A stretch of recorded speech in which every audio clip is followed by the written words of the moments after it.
السلام علیکم یار و دوستان. امروز در بازار یکشنبه بازار من دکتر موسی خان اینجا داروها میفروختن، گیاهای همش ناتورال نی داروها. حاضر یک علاج اشتباه اگر یک فهمونده میدیم برای ما میگه برای چی داروها. دکتر این داروها تو برای چی؟ برای کسانی فشار بلندی، برای پروستاتیت، برای گپاتیت ها، برای زخم معده بودن، برای درون ملایم کردن، برای پروستاتیت، برای مثال کسانی جگر و تلخه، کرم معده روده، گمرای. اصلا نه همش برای عضوهای داخلی بوده است. نه دیگر شخصانی که میخوان گیاها رو میخوان خریداری کنن از همین دکتر حالا من رقم تلفنشون میپرسم و در همون اپیسنش میمونم، باز زنگ زده با از نزدیک خودتون وای میکنه. فهمیده میگه دکتر رقم تلفن چنده؟ رقم 92 750 89 90. نه همین رقم ها در تماس شده با اون که دکتری درجه اولند با کنسولتاسیون با خودشون از نزدیک میدن.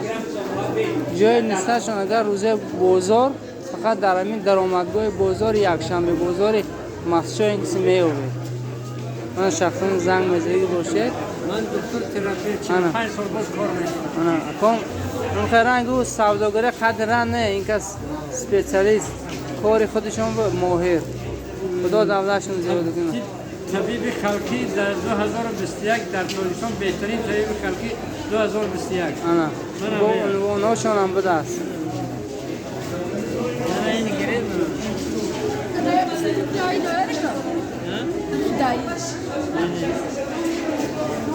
من سرتیفیکتشون هم بده است. گفته هم روزایی که نیخو خوریم این کس واقعا با ویاشون بده است.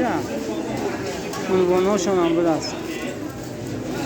معقول лучший целитель Таджикистана по духовной народной медицине за 2021 год.